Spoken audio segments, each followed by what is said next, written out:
आप देख रहे हैं इंस्पायरो इंडिया न्यूज नेटवर्क IINN 24। दो तीन इश्यूज हैं जिसके बारे में बात करूंगा, उसके बाद आप सवाल पूछ सकते हैं। पहला तो ये कि कल विधानसभा के अंदर महामहिम राज्यपाल जी का उद्बोधन हुआ और जो उनका भाषण था हम सब ने सुना सदन के अंदर। अब परिपाटी ये है कि जो राज्य सरकार अपने कैबिनेट से भाषण तैयार करती है, गवर्नर साहब को वही उद्बोधन देना पड़ता है। और मुझे बड़ा खेद हुआ कल जब हमने उनका भाषण सुना, क्योंकि भाषण के अंदर मूलतः जो सार निकल कर आया वो ये था कि कांग्रेस सरकार, कांग्रेस पार्टी, कांग्रेस नेतृत्व को उन्होंने कहीं ना कहीं कटघरे में खड़ा करने की कोशिश की है और एक तरह से आरोपी बनाने की कोशिश की, कमियां निकालने की कोशिश की और कुछ ऐसी बातें बोली जो तथ्य से परे थी। लेकिन इसमें महामहिम का तो उसमें क्या कह सकते हैं, क्योंकि उनको तो वो बाधित हैं। परिपाटी ये है कि वो उनको वही भाषण पढ़ना पड़ेगा, लेकिन सरकार की जो मंशा है वो उस भाषण के माध्यम से हमारे सामने आई। और मंशा ये है कि बजाय इसके कि अपना जो एजेंडा है, जो घोषणा पत्र बीजेपी ने चुनाव से पहले कहा था, उस पर कितना प्रतिशत लागू हुआ, कितना नहीं हुआ, कैसे वो करेंगे और आने वाले समय के लिए बीजेपी का, अपनी सरकार का, जो सरकार बनी है जनता के वोटों से, उन वादों को पूरा करने के लिए क्या करेंगे, अ, वो जो एक रोड मैप होता है वो उस भाषण से सामने आया नहीं। मुझे लगा कि जो वादे किए हैं और अब फाइनली जो डबल इंजन की बात करते थे वो सरकार यहाँ बन गई डबल इंजन की। अब एक इंजन दिल्ली में जो 10 साल से काम कर रहा है, उसकी जो रिपोर्ट कार्ड 10 साल की है, उसका भी आकलन जनता कर रही है, पब्लिक कर रही है। जब 2014 में पहली बार बीजेपी की सरकार बनी, और आपको याद होगा ये सरकार पूर्ण बहुमत की सरकार थी। कांग्रेस सरकार हमेशा गठबंधन सरकार थी, तो काफ़ी दबाव रहता था अलग अलग पार्टीज का। लेकिन भाजपा का पूर्ण बहुमत की सरकार बनने के बाद जो मूलभूत सुविधाएं हैं, जो वादे खुद भाजपा के नेताओं ने अपने मुख से किए थे, हमने उनको प्रेरित नहीं किया था, जो बातें उन्होंने कही थी, वो किसान की आमदनी दुगनी करने की बात कही थी, महंगाई को ख़त्म करने की बात की थी, काला धन समाप्त करने की बात की थी, लोगों के खातों में 15 लाख रुपए डालने की बात की थी, नौजवानों को 2 करोड़ रोजगार प्रतिवर्ष देने की बात की थी। ये वो वादे हैं जो रिकॉर्ड पर है भाजपा के। अब इन 10 सालों में आप उनका ट्रैक रिकॉर्ड देख लीजिए तो हर मापदंड में वो फेल रहे हैं। और उन्होंने जो किया, यूपीए की सरकार में जो कानून बने, शिक्षा का अधिकार, खाद्य सुरक्षा का अधिकार, सूचना का अधिकार, हम लोगों ने नरेगा चालू किया। और बीजेपी की सरकार में जीएसटी लेकर आए, नोटबंदी उन्होंने कर दी, 3 काले कानून बनाए किसानों के खिलाफ, 1.5 साल तक आंदोलन के बाद उन कानून को वापस किया। आज तक ये पता नहीं कि कानून बनाए क्यों और बनाए तो वापस क्यों लिए। शुद्ध रूप से राजनीतिक नुकसान जब देखा तब वापस लिए। तो मैं कहना चाह रहा हूँ कि 10 साल की जो भाजपा की सरकार का जो काम रहा है, लोग उसका आंकलन कर रहे हैं। महंगाई आज रिकॉर्ड स्तर पर है, बेरोजगारी आज़ादी के बाद हाईएस्ट लेवल्स पर है, शिक्षित नौजवानों को अपना भविष्य अंधकार में दिख रहा है। तो ये जो पूरा वातावरण बना है, इसके लिए केंद्र सरकार जिम्मेदार है। चुनावों में जब वोट लेना है तो किन मुद्दों पर ध्यान केंद्रित करना है, कैसे ध्रुवीकरण करना है, विज्ञापन, इश्तिहार, प्रोपेगेंडा, सोशल मीडिया माध्यम से एक माहौल बनाना। लेकिन धरातल पर जो काम करना चाहिए था, मैं मानता हूँ सरकार नहीं कर पाई है। इसलिए जो तमाम विपक्ष की पार्टियां हैं इकट्ठा होकर चुनाव लड़ रही हैं और मैं समझता हूँ बहुत जल्द जो सीटों का बंटवारा है वो फाइनल स्टेजेस में आ जाएगा। उसकी घोषणा भी इंडिया अलायंस की सभी गठबंधन के साथी करेंगे। तो ये चुनाव होगा, हमारी कोशिश रहेगी कि चुनाव हम लोकसभा का लेकर आएँ इश्यूज पे जो जनता के इश्यूज हैं, पब्लिक के, विमेन सेफ्टी के, किसानों के। हमारी जो पहलवान बच्चियां धरने बैठी रहीं इतने महीनों तक जंतर मंतर दिल्ली में, उस पर कोई कार्रवाई नहीं करी। तो आप एक तरफ सशक्तिकरण की बात करते हैं महिलाओं की, दूसरी तरफ उन बच्चियों का जिन्होंने शौर्य प्राप्त किया, ओलंपिक में मेडल लेकर आए, देश का नाम रोशन किया, उनकी बात को आपने सिरे से खारिज कर दिया। तो ये सब बातें जनता देख रही है, उनके जहन में सारी हकीकत मौजूद है। इसलिए हम चाहते हैं कि इशू बेस्ड पॉलिटिक्स हो, परफॉर्मेंस, गवर्नेंस, डिलीवरी और आपकी जो 10 साल की रिपोर्ट कार्ड है उस पर चर्चा होनी चाहिए, उस पर वाद विवाद हो, उस पर जनता मन बनाए। बीजेपी की कोशिश ये है कि मुद्दे ऐसे हों, जज्बाती हों, भावनात्मक हों, ताकि जनता का ध्यान डाइवर्ट रहे। तो इन बातों को लेकर जनता में हम लोग अपनी बात रखेंगे और कांग्रेस प्रेसिडेंट खड़गे साहब हैं, बाकी नेता हैं, वो प्रचार बहुत जल्द चालू करेंगे देश भर में। राहुल जी ने यात्रा चालू करी है मणिपुर से, मैं मणिपुर गया था, इम्फाल में। और जो रिस्पांस वहाँ पर था, एक छोटा प्रदेश उत्तर पूर्व में, उसकी राजधानी में, जहाँ लोग सहमे हुए हैं, भयभीत हैं, डरे हुए हैं, हिंसा का शिकार हुए हैं, बलात्कार हुए हैं, मर्डर हुए हैं, सरकार नाम की चीज़ वहाँ बची नहीं है, वहाँ भी डबल इंजन है। वहाँ पर आज तक क्यों नहीं सरकार जाकर सिचुएशन को संभालने की चेष्टा भी उन्होंने करी है। इसलिए राहुल जी ने बड़ा सोच समझकर मणिपुर से यात्रा को चालू किया, ताकि देश में संदेश जाए कि छोटा राज्य है, महत्वपूर्ण है हमारे लिए, एक एक जान, एक एक व्यक्ति की सुरक्षा हमारे लिए महत्वपूर्ण है। और ये जो भारत जोड़ो न्याय यात्रा है, ये यात्रा भी जो शोषित वर्ग हैं, जो जिनकी बात को सुन नहीं रहा, जो अपने आप को दबा हुआ महसूस करते हैं, उन लोगों तक अपनी बात पहुंचाकर उनको न्याय दिलाने की कोशिश की है। 14 राज्यों में यात्रा जाएगी और राजस्थान में शायद 2 ही दिन का कार्यक्रम है, लेकिन यहाँ 2 दिन का यहाँ पर भी होगा। तो यात्रा से के माध्यम से राहुल जी ने देश में संदेश देने की कोशिश की है।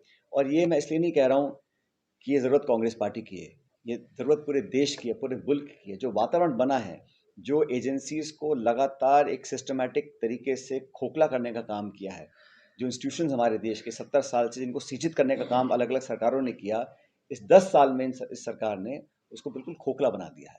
चाहे वो जुडिशरी की बात करें, चाहे वो इलेक्शन कमीशन की बात करें, चाहे वो भारत सरकार की एजेंसीज़ हैं, ईडी है, सीबीआई है, इनकम टैक्स है, उनका ऐसा आप आंकड़े देख लीजिए, 96% जो नोटिस मिले हैं, जो छापे पड़े हैं, जो पूछताछ ईडी ने की है, 96% विपक्ष के लोगों पे की है।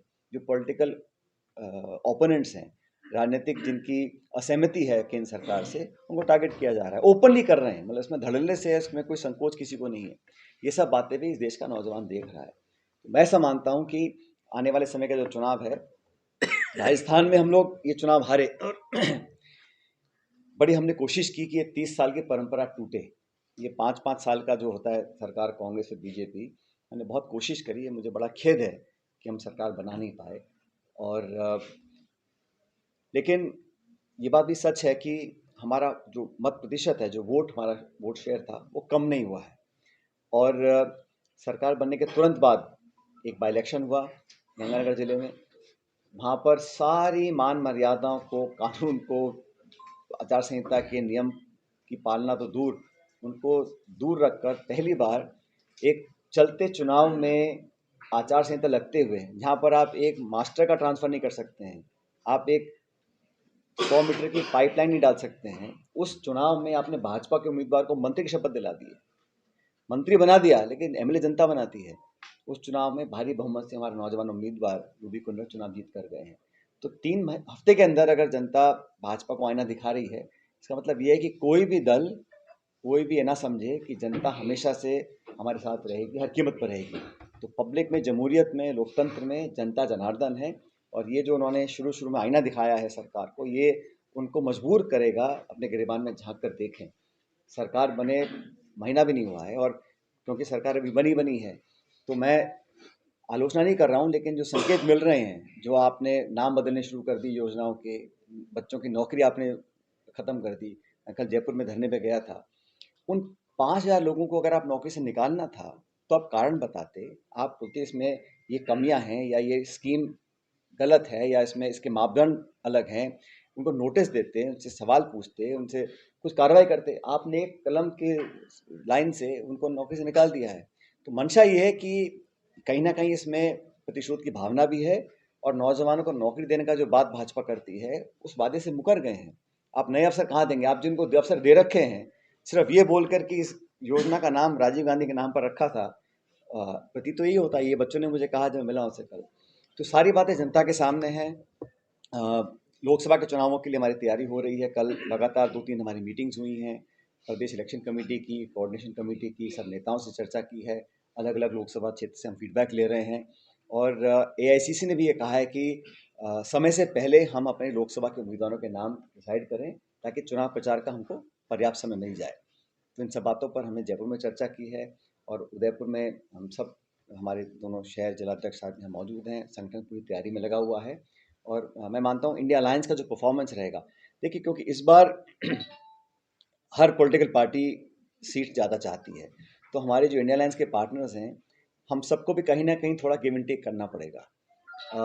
और वो नेगोशिएशन चल रहे हैं। तो संभवतः इस बार कांग्रेस पार्टी शायद उतनी सीटों पर ना चुनाव लड़े जितनी पे हम 2019 में लड़े थे। इसका मतलब ये है कि जहाँ पर द्विपक्षीय मुकाबला है, जिन स्टेट्स में सीधा कांग्रेस बीजेपी की टक्कर है, उन स्टेट्स में कांग्रेस पार्टी को और बेहतर परफॉर्म करना पड़ेगा, क्योंकि हम कम सीटों पर लड़ेंगे तो हम लोगों को हमारा जो स्ट्राइक रेट है उसको बढ़ाना पड़ेगा। इसलिए पूरी ताकत के साथ सभी पार्टी के नेता कार्यकर्ता एकजुट होकर लड़ रहे हैं। और इन विधानसभा चुनावों में हम नहीं जीत पाए, लेकिन हमारा वोट शेयर छत्तीसगढ़ में, राजस्थान में जितना पहले था उतना ही है, वोट कम नहीं हुआ है, हमारा समर्थन उतना ही है। मैं आशावान हूँ कि लोकसभा चुनाव में कांग्रेस पार्टी का परफॉर्मेंस बेहतर होगा इस बार। चुनाव प्रचार में आपका पूरा उपयोग हुआ या नहीं हुआ, क्योंकि हेलीकॉप्टर वाले फोटो का इंतजार था। ऐसा नहीं है, पार्टी ने जहाँ जिसको जो दायित्व दिया उसको सबने पूरे तरह से निभाया। और कोई कुछ भी कहे, लेकिन हम सबका जो सामूहिक लक्ष्य था वो सरकार रिपीट कराने का था। उसमें हमारी कुछ कमियां रही होंगी, तभी तो हम लोग बहुमत नहीं पा सके। लेकिन ये बात भी आप मानेंगे कि पिछली बार हमारे रह गए थे 55-56 विधायक, फिर रह गए थे 21। इस बार हम लगभग 70 विधायक जीत कर आए हैं, तो पूरा एफर्ट किया। कुछ कमियां रही होंगी, उस पर हमने मीटिंग दिल्ली में करी है, विश्लेषण भी किया है। और मैं ऐसा मानता हूँ कि क्या कमी वो हमारा इंटरनल डिस्कशन है, लेकिन इतना मैं जरूर मैं सोच रहा हूँ अब जब परिणाम आ गए हैं तो मुझे लगता है कि अगर हम, जैसे हमने कई नए लोगों को मौका दिया इस बार, और लगभग लगभग नए और ऊर्जावान लोगों को जनता ने स्वीकार भी किया है।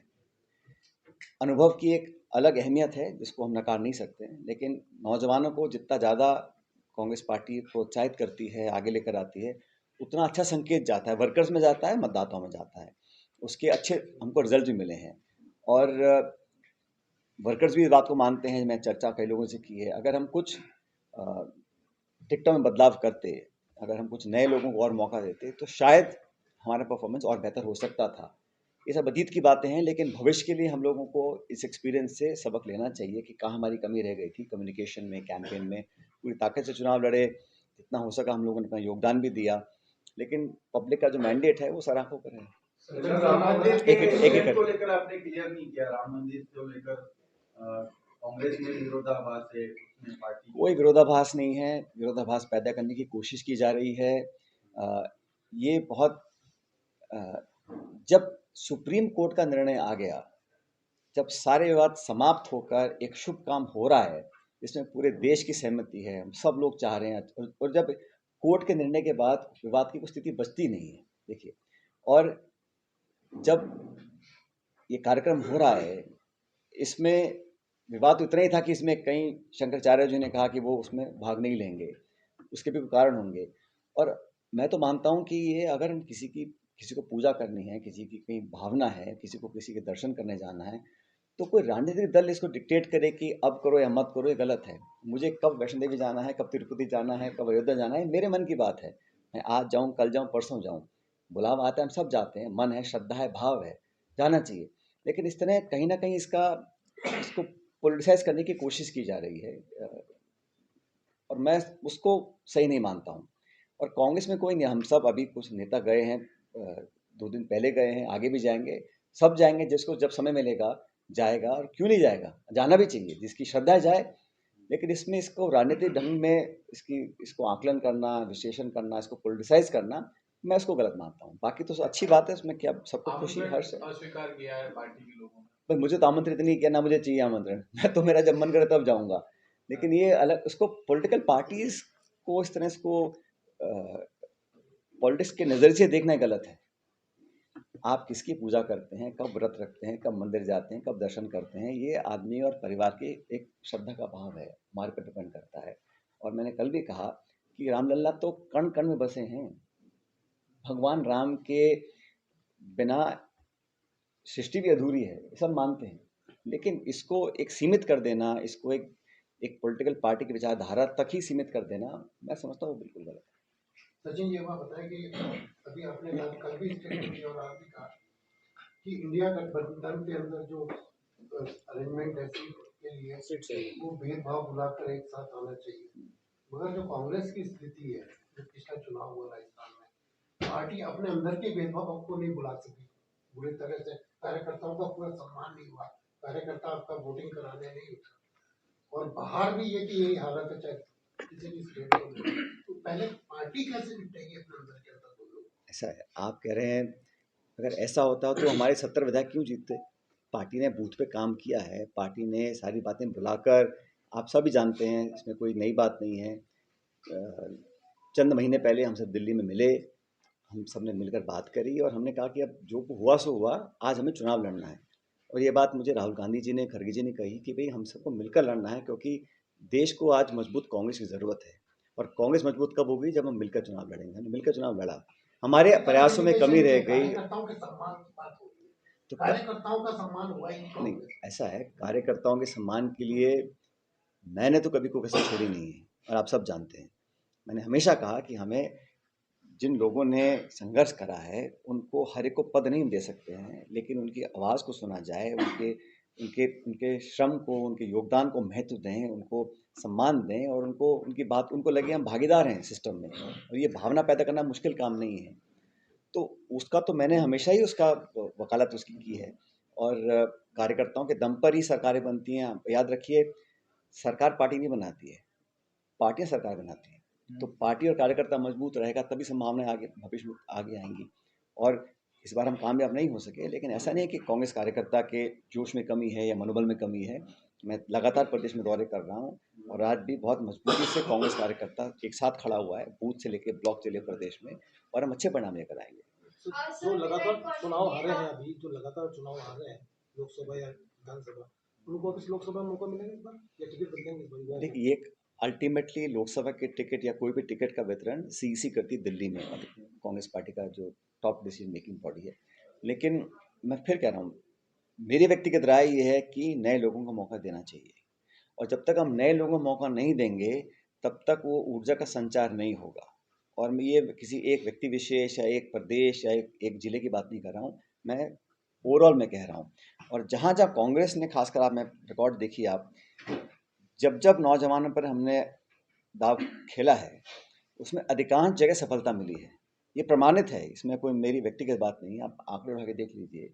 जब जब नौजवानों पर हम लोगों ने उनको मौका दिया है, उनको पंक्ति में आगे लाके खड़ा किया है, तो पब्लिक ने, वर्कर्स ने उसको अप्रिशिएट किया है। अपने पार्टी फोरम में कहीं बात थी वो? बिल्कुल, मैं हर फोरम में उठाता हूँ बात को। लेकिन देखो, अल्टीमेटली विनेबिलिटी क्राइटेरिया होता है। सिर्फ नौजवान होना ही आपको जीत दिलाएगा ऐसा नहीं है। जिस व्यक्ति ने 10, 20, 30, 40 साल काम नहीं किया है, वो व्यक्ति भी उम्मीदवार है, अगर वो जिताऊ है, उसकी जो भी एज हो। लेकिन अगर हमें चूज़ करना है और दो बराबर के हैं, तो मुझे लगता है कि नौजवानों को अगर हम मौका देते हैं, तो उससे एक मैसेज जाता है कि हम विश्वास अब नई पीढ़ी पर कर रहे हैं। ये नौजवान देश है, नौजवान प्रदेश है, ऐसा क्यों नहीं है पार्टी को करना चाहिए? पार्टी ने किया भी है। बहुत से लोगों को इस बार विधानसभा में जाने का मौका मिला है, और मैं देखता हूँ नए-नए चेहरों को, मुझे खुशी होती है कि उन लोगों को, यूनिवर्सिटी में थे, एनएसयूआई में थे, यूथ कांग्रेस में थे, आज विधानसभा में हैं। तो बहुत सारे ऐसे उदाहरण हैं जिनको मौका मिला है पार्टी में। राहुल गांधी की यात्रा का जिक्र किया आपने। भारत जोड़ो यात्रा निकली, उसके बाद में कुछ राज्यों में विधानसभा चुनाव हुए, नकारात्मक परिणाम आए। इस यात्रा का क्या परिणाम है? भाई, इस जो भी आप देखिए, भारत जोड़ो यात्रा चली 4,500 किलोमीटर, वो व्यक्ति पैदल चले हैं।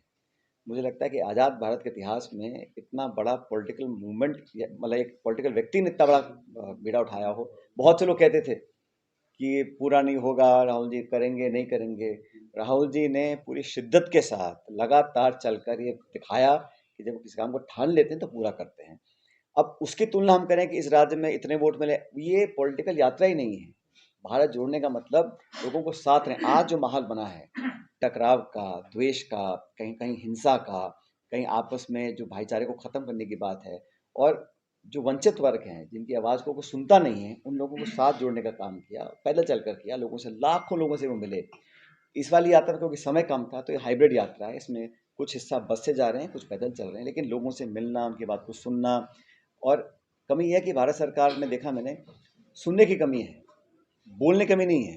रेडियो हो, भाषण हो, माइक हो, मंच हो, भाषण, बोलना बोलना बोलना, लेकिन अगले को सुन तो लो भाई, देश में लोग क्या कह रहे हैं, तो उनकी सुनना, उनको एक सांत्वना देना। और मैं कहता हूँ, पीड़ा, गुस्सा, दुख सुनने से आधा कम हो जाता है।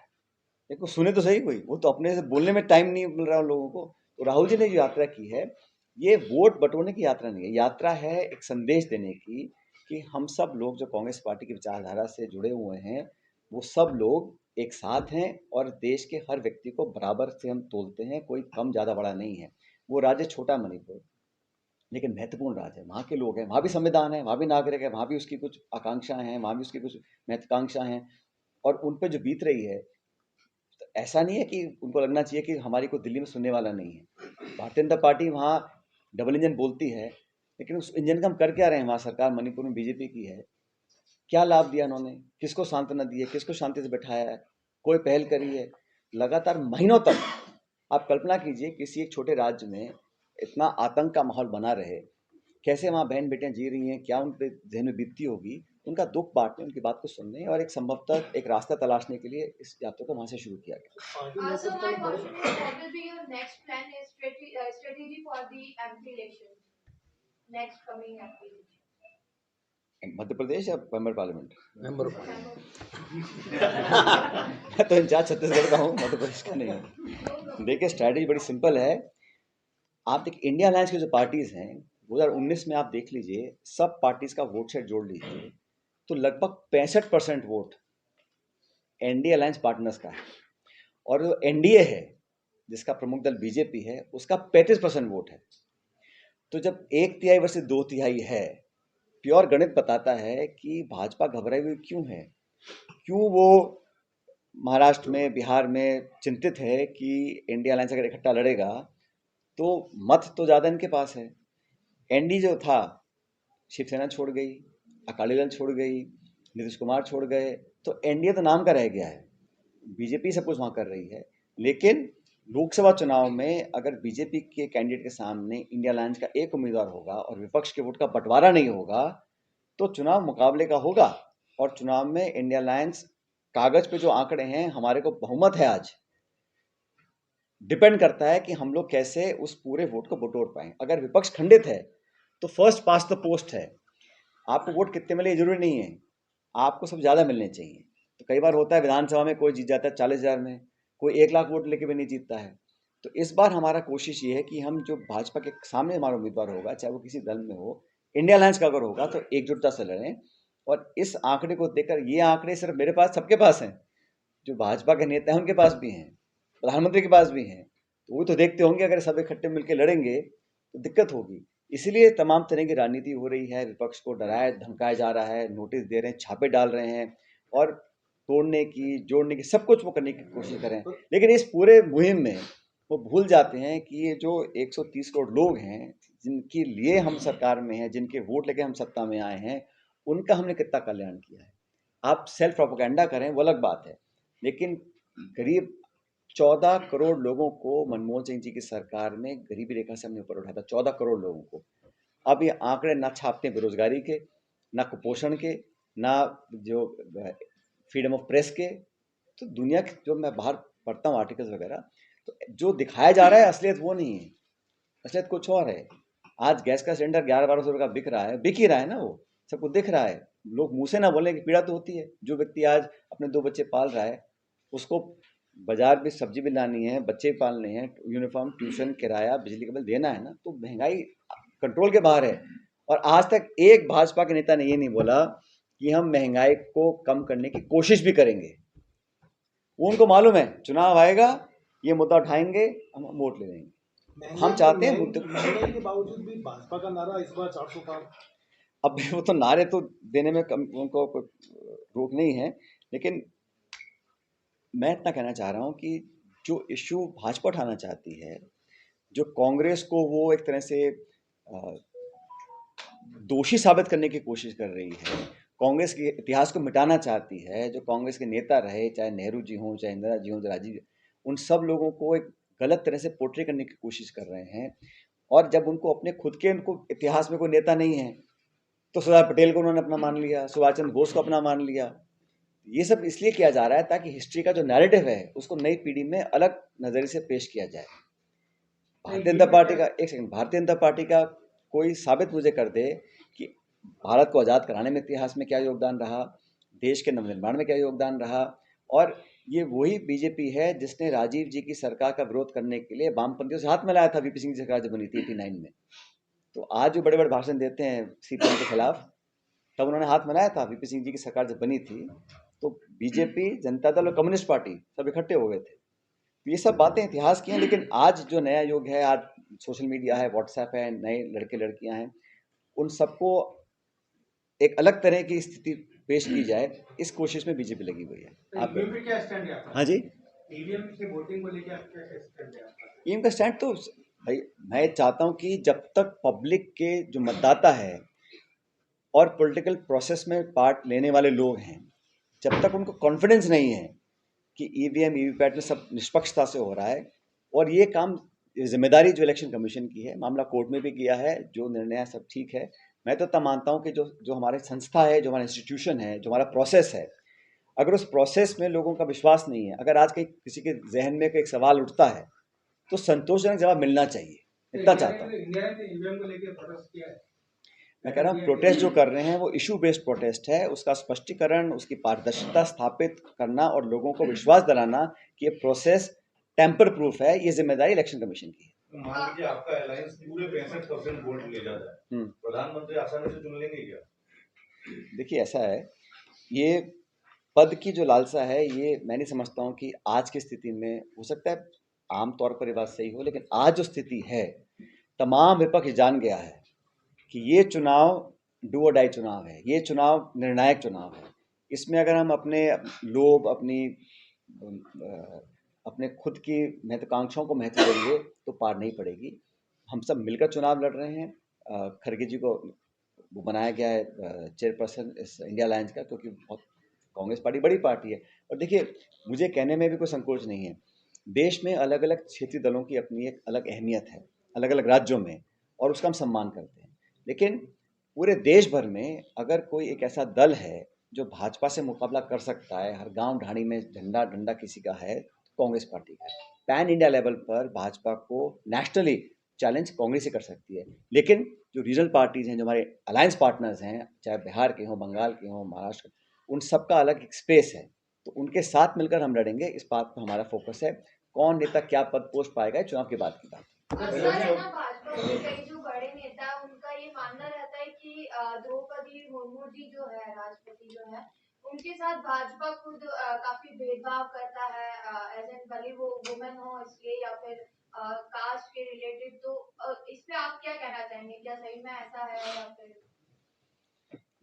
देखिए, राष्ट्रपति हैं, वो सबसे सर्वोच्च पद पर हैं, और वो इन सब दायरे से बाहर हैं। विचारधारा, दल, धर्म, जाति, वो एक संस्था है, तो उनका पूरा मान सम्मान होना चाहिए। और जो प्रोटोकॉल है, जो हमारा इतिहास रहा कि राष्ट्रपति से ऊपर प्रोटोकॉल में कोई नहीं है, तो जो प्रोग्राम है वो प्रोटोकॉल के तहत होने चाहिए। अगर कहीं उसमें गड़बड़ी होती है तो निश्चित रूप से सवाल उठेंगे उसमें।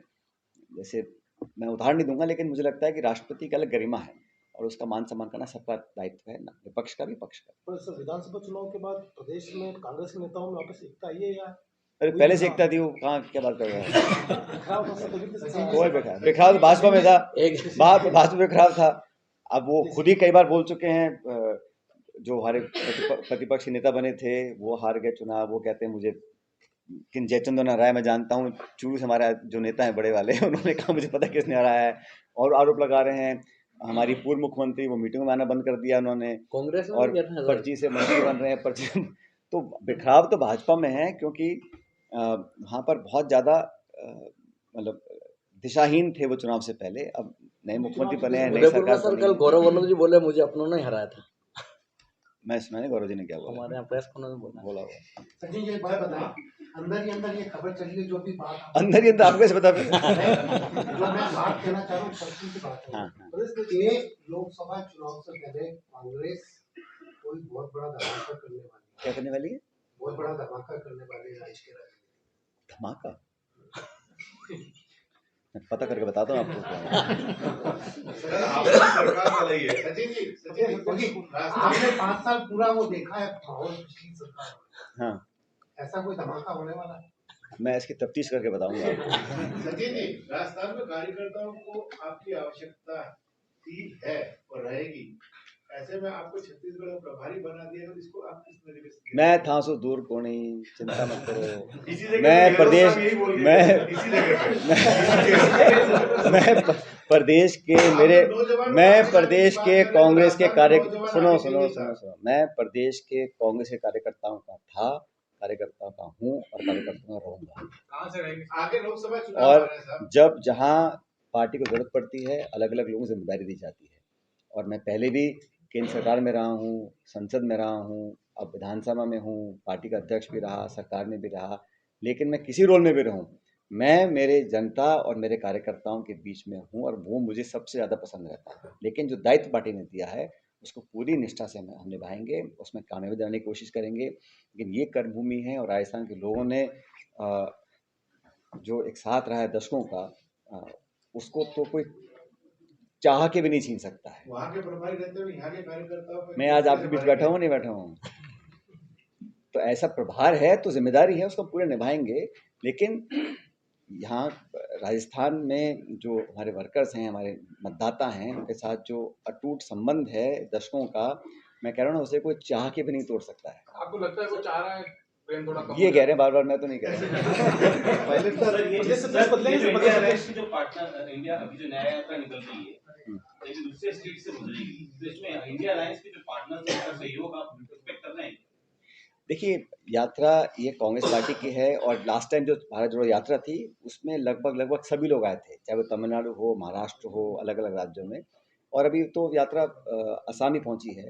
जैसे जैसे यात्रा आ गया है कि मुझे लगता है सब लोग शामिल होंगे इसमें, और इसमें सिर्फ पॉलिटिकल पार्टीज नहीं, इसमें एनजीओज, इसमें सिविल सोसाइटी के लोग, इसमें अलग-अलग बैकग्राउंड के लोग सब मिलें। भी हम जोड़ना चाहते हैं कुनबे को, हमारा जो परिवार है, जो देश का, सब इकट्ठे रहें। ये छटनी कटनी करना हमारा काम नहीं, हम सबको जोड़ने चलना चाहते हैं। अहमद विस्वा ने कहा है कि 3 महीने बाद राहुल गांधी को अरेस्ट करेंगे। किसने कहा? उन्होंने हमारी बात नहीं मानी। किसने कहा? अहमद विस्वा ने आज स्टेटमेंट दिया है हम्म। कि राहुल गांधी जो गुवाहाटी से निकल रहे हैं, अगर वो शहर के बीच से निकलेंगे तो 3 महीने बाद उनको अरेस्ट किया जाएगा। मैंने स्टेटमेंट तो सुना नहीं उनका क्या बोला है, लेकिन अगर राहुल गांधी वो शख्स हैं, वो जिन्होंने भी बात बोली है वो उनको जानते नहीं है राहुल जी को। राहुल गांधी डरने वाला आदमी नहीं किसी से भी। आप उनको कुछ मर्जी कर लो, वो अपना काम करेंगे, पब्लिक को समर्पित रहेंगे और कांग्रेस पार्टी का झंडा बुलंद करते रहेंगे। चाहे कोई धमका ले, कोई डरा ले, हम ना डरने वाले हैं ना पीछे हटने वाले हैं। हम तो कानून का पालना करते हैं, मान सम्मान करते हैं, और लोकतंत्र में हमें ये अधिकार, जिम्मेदारी और फर्ज हमारा बनता है अपना काम हम लोग करें। आप कांग्रेस मुक्त विपक्ष बनाना चाहते हो, आप 147 सांसदों को सदन से बाहर निकालकर कानून पास करना चाहते हो, आप दमन की राजनीति करना चाहते हो, आप आक्रमण की राजनीति करना चाहते हो, आप भाषणों में लोगों को डराना चाहते हो, तो आप जनता के मैंडेट का अपमान कर रहे हैं। आपको मैंडेट इसलिए नहीं दिया था कि आप विपक्ष के लोगों को जेल में डाल दो, आप उन्हें झूठे मुकदमे बना दो। आपको इसलिए सरकार में नहीं बनाया था लोगों ने कि आप बजाय जनसेवा करने के आप अपनी स्वार्थ पूर्ति करो और अपनी विचारधारा और पे थोपो और लोगों को आतंकित करने का काम करो, उनको उनका पब्लिक में उनका चरित्र हनन करने का काम करो। ये काम आप कर भी लो तो परवाह हमको नहीं है, जनता सब देख रही है। जैसे मैंने कहा ना, राजस्थान में 3 हफ्ते में पब्लिक ने दिखा दिया उपचुनाव में, तो ये जवाब जनता भी देगी, जनता के साथ कांग्रेस पार्टी खड़ी है। आपने भी सरकार चलाई है, 1 महीने से ज्यादा वक्त हो गया है, भजनलाल सरकार के बारे में क्या कहें? अभी कहना भी तो मैं कह तो रहा हूँ, पब्लिक बोल दे, मैं क्या बोलूँगा। बाई इलेक्शन में जो परिणाम आए हैं, तो किसी ने कहा उनके बारे में, जो मंत्री बने थे, कि भाई ये पहले अग्निवीर मंत्री हैं, कि वो मंत्री तो बन गए लेकिन बहुत जल्दी विदाई हो गई। तो पब्लिक ने जवाब दे दिया है। मैं तो हमेशा सकारात्मक आलोचना करता हूँ, अगर मुझे कुछ गलत दिखेगा बोलूँगा। मैंने कहा जैसे शुरू के संकेत मिले हैं, नाम बदल देना, नौकरियां बंद कर देना, और एक मतलब जिस दिशा में सरकार को काम करना चाहिए वो संकेत मुझे नहीं मिल रहे हैं। लेकिन मैं सरकार बनी को हर बात की आलोचना करूँ, वो भी ठीक नहीं है। अभी समय देते हैं उनको, देखते हैं क्या वो कार्रवाई करते हैं, कैसे आगे बढ़ते हैं। प्रदेश कांग्रेस के नेतृत्व में दुख ये जो स्टेटमेंट आ रहे हैं, वो एक हमारे मंत्री हैं उदयपुर संभाग के हैं, उन्होंने जो स्टेटमेंट दिया कि अब जो भी स्टेटमेंट दिया वो मैं पढ़ा बाद में तो मुझे थोड़ा अजीब सा लगा। लेकिन जो जिम्मेदार पदों पर रहते हैं उनके एक एक शब्द को लोग तोलते हैं, सोचते हैं, समझते हैं, तो बहुत सोच समझ के बोलना प्रदेश चाहिए। नेतृत्व में परिवर्तन की आवश्यकता है कांग्रेस में। अभी तो नया परिवार हमारे यहाँ, एक पहली बार राजस्थान में, शायद पहली बार दलित वर्ग के व्यक्ति को नेता प्रतिपक्ष बनाया गया। संगठनात्मक कह रहा हूँ, वो संगठन के हमारे वो, तो हम उसको, एक नौजवान व्यक्ति हैं, पहले प्रमुख रहे, जिलाध्यक्ष रहे। मैं जब अध्यक्ष था, प्रदेश अध्यक्ष, तो हमारे वो जिलाध्यक्ष थे, फिर एमएलए बने, मंत्री बने, आज नेता प्रतिपक्ष बने हैं। मुझे लगता है कि एक नई पीढ़ी को पार्टी मौका दे रही है, खासकर दलित वर्ग को पहली बार दिया है। तो खरगे जी राष्ट्रीय अध्यक्ष हैं, वो निर्वाचित अध्यक्ष बने पहली बार। नेता प्रतिपक्ष टीकाराम जी बने हैं, एक दलित समाज से आते हैं और एक नौजवान है, वो अच्छा परफॉर्म करेंगे, हम सब उनके साथ हैं। और डोटासरा जी को दोबारा दायित्व दिया है प्रदेश अध्यक्ष बनने का, तो दोनों मिलकर काम करेंगे, हम सब उनके साथ हैं। बात व्यक्ति की नहीं है, बात यह है कि जनता की आवाज़ मुखर रूप से हम सदन में उठाएंगे, पब्लिक की आवाज़ बनेंगे। और ये जो शुरुआती दौर में जो बाई इलेक्शन हुए हैं, जो पब्लिक का मूड है, उसको देखकर मुझे लगता है कि कांग्रेस पार्टी पहले से और ज़्यादा मजबूत होगी लोकसभा चुनाव में। प्रधानमंत्री का एक फोटो शूट पूरे देश का माहौल बदल देता है। आप बदलते, हम तो बदलते। लक्षद्वीप में जाके फोटो शूट करते हैं, मालदीव में अर्थव्यवस्था बिगड़ जाती है, प्रधानमंत्री कार्यालय में गायों को चारा खिलाते हैं, पूरे देश में अलग माहौल हो जाता है। तो ये उनकी स्वीकार्यता है या क्या मानेंगे आप? देखिए, देश के जो प्रधानमंत्री होते हैं वो किसी भी दल के हों, वो देश के प्रधानमंत्री हैं। वो एक पार्टी के या एक विचारधारा तक सीमित नहीं रह सकते हैं। और ये जो आप बता रहे हैं कि फ़ोटो और गाय और बीच और मालदीव और ये वो, ठीक है, ये इवेंट हो सकते हैं, ये मीडिया में हाइप हो सकता है, लेकिन क्या हमारा शपथ लेने के बाद मेरा काम सिर्फ यही है कि मैं किसी टापू की अर्थव्यवस्था को आगे पीछे कर दूं, या मैं किसी को चारा खिला दूं, या मैं योगा फोटो कर, वो ठीक है, वो आपकी एक दिनचर्या हो सकती है, लेकिन जो हमने शपथ लेके पदभार संभाला है वो पहला जन कल्याण का है, पब्लिक सर्विस का है। और मैं फिर कहता हूँ, इसमें कुपोषण हो, शिक्षा हो, चिकित्सा हो, स्कूल हो, रोजगार हो, सड़कें हो, सिर्फ इश्तिहार, उद्घाटन, फीते काटना और भाषण नहीं ना, वो धरातल पे जो काम है वो उसका भी विवरण होना चाहिए, उसकी भी उस पर चर्चा हो, वाद विवाद हो। पार्लियामेंट में चर्चा कहाँ होती है? सदन में पहली बार 147 सांसदों को। और क्यों? वो सांसद कह रहे थे भाई ये जो जो गैस टाइप जो उन्होंने वो उपकरण लेकर आए थे, जो घुस गए थे गैलरी से, वो कैसे, उस पर चर्चा चाहते थे, उस पर एक स्टेटमेंट चाहते थे। ये लोकतंत्र का मंदिर है, यहाँ पर अगर सुरक्षा लैप्स हुआ है तो कौन जिम्मेदार है? तो जिस भाजपा के सांसद ने पास बनाए थे वो तो अंदर सदन में बैठे, सस्पेंड नहीं है। वो जो चर्चा की मांग कर रहे हैं वो 150 लोगों को बाहर भेज दिया आपने। ये कहाँ का नियम कानून है? कौन लोग देख नहीं रहे हैं इसको? जो बीजेपी के सांसद के पास बना के वो लोग घुसे थे सदन के अंदर, वो तो विराजमान है, अपने स्थान पे बैठे हैं। और जो लोग कहते थे जवाब दे दो, ये कैसे आए, क्या कार्रवाई हुई, इस पर तफ्तीश करी जाए, तहकीकात की जाए, उन सांसदों को एक के बाद एक के बाद एक के बाद 147 निकाल दिए बाहर सदन के। तो ये लोकतंत्र का गला नहीं घोटा जा रहा है यहाँ पे? तो पब्लिक सब देख रही है, और मैं उम्मीद करता हूँ आप लोग भी देख रहे होंगे। पायलट साहब, जिस हाँ? रूप में कैमरे में कौन सा रिकॉर्ड क्या होता है? पायलट साहब, जिस रूप में आप प्रदेश अध्यक्ष रहे थे और कांग्रेस पार्टी को मजबूत बनाया था, सरकार भी आई थी, हाँ। सीटें भी अच्छी आई थी, हाँ। उसके बाद अभी जो सरकार रही थी उसमें जो भाषाएं की जो मर्यादा का ह्रास हुआ, आपके लिए भी तुम ये कुछ पूरी ऐसा- कैसेट को रिवाइंड कर रहे हैं, तो छोड़ो छोड़ो। आप ये देखो, जो पब्लिक के गांव के हलक हलक की आवाज होती है ना, कौन सी आवाज होती है वो?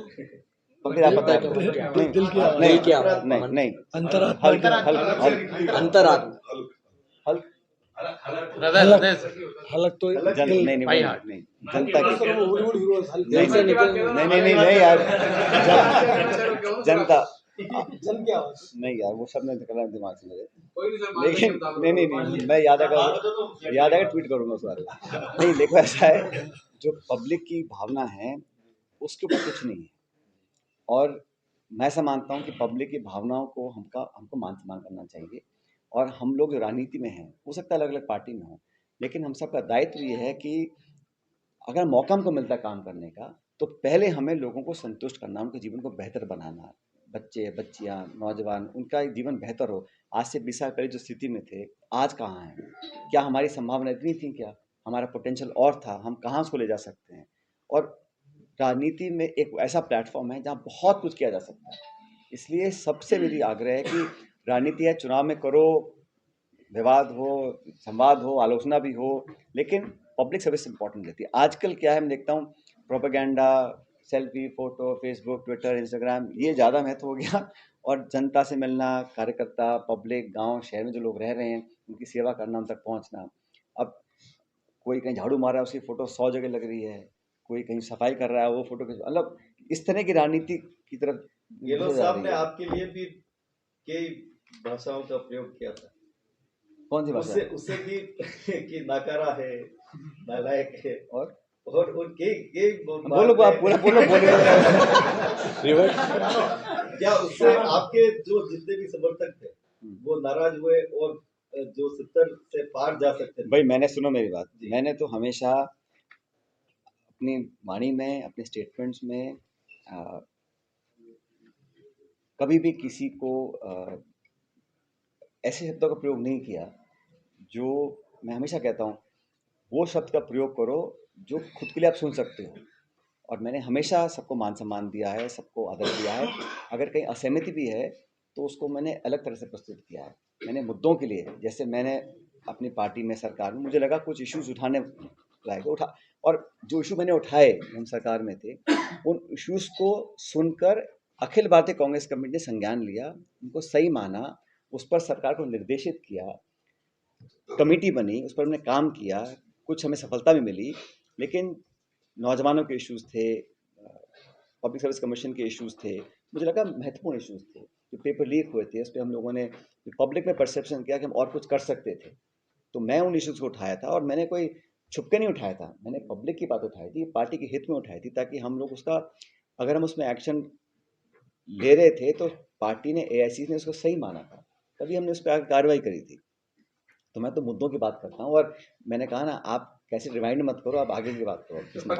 और मैंने आने वाले समय में क्या पार्टी इसके लिए ध्यान रखेगी और किस तरह से मजबूती लाएगी? मैंने सारी बातें बोल दी आपको। पार्टी बहुत मजबूती से काम करेगी और भाजपा की सरकार पर हम निगाहें रखेंगे। एक जिम्मेदार विपक्ष वो होता है जो एक पारदर्शी सरकार बनाने की कोशिश जो है वो हम लोग करवाएंगे सदन के अंदर। अभी समय बताएगा सरकार का काम रहेगा, लेकिन लोकसभा चुनाव जो है महत्वपूर्ण है, राष्ट्रीय चुनाव है, और पिछले 2 चुनावों में हम लोग यहाँ पर अपना खाता नहीं खोल पाए। इस बात के हमको पूरा, हम इस बात को समझ रहे हैं, लेकिन इस बार मुझे लगता है कि हम पूरी मेहनत से काम करेंगे और परिणाम कांग्रेस के पक्ष में आएंगे, ऐसा इंडिया के स्पोक्सपर्सन, हाँ, इंडिया अलायंस ने मेन स्ट्रीम मीडिया में स्पोक्सपर्सन के पार्टिसिपेशन पे एक तरह का बॉयकॉट किया था मेन स्ट्रीम मीडिया को, उसके कुछ रिजल्ट्स निकले हैं क्या? मैं इस पर अध्ययन करूंगा कि क्या रिजल्ट थे और क्या रहा। इसको कहना बड़ा मुश्किल है। ये बात सही है कि सिर्फ कांग्रेस ने नहीं, ये पूरी इंडिया अलायंस के एक निर्णय लिया था। तो कुछ इसमें ऐसे कारण थे कि निर्णय लेना पड़ा। कोई भी अपनी इच्छा से ऐसा निर्णय नहीं लेता है। तो कुछ ऐसे तथ्यात्मक कारण थे जिस वजह से सारे इंडिया गठबंधन की पार्टीज ने सामूहिक रूप से एक निर्णय लिया, ताकि कुछ तो हम बैलेंस आए मीडिया के अंदर, कुछ तो एक तरह का जो एक तरफा माहौल बनाने का, और अगर तथ्यहीन बातों को लेकर माहौल बनता है उसका विरोध है। और जिस प्रकार का पूरा मामला चलता, उन बातों का संज्ञान लेके इंडिया अलायंस ने निर्णय लिया। ये क्वेश्चन उसी से कोई रिजल्ट आया है